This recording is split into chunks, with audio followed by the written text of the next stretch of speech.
বাংলা। আপনারা আগে বলুন কোনটা বললে আপনারা সহজে বুঝবেন। ইসলামের বিশুদ্ধ মতবাদ।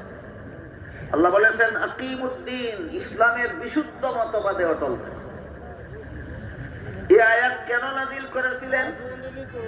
কারণ রাসূল করিম সাল্লাল্লাহু আলাইহি ওয়াসাল্লামের যুগেও যথেষ্ট মানুষ এমন ছিল যারা দাবি করত তাদের ধর্ম ইসলাম, কিন্তু মতবাদ ছিল ভ্রান্ত।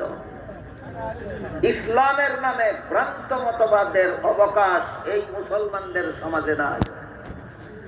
তাই আল্লাহ ঘোষণা দিয়ে বলেছেন আকিমুদ্দিন, সত্যই যদি তোমার ধর্ম ইসলাম হয়ে থাকে তাহলে ইসলামের বিশুদ্ধ মতবাদে অটল থাকো, ইসলামের নামে ভ্রান্ত মতবাদ পোষণ করলাম। আমাদের বর্তমান সমাজে ইসলামের নামে বহু ভ্রান্ত মতবাদ চালু আছে।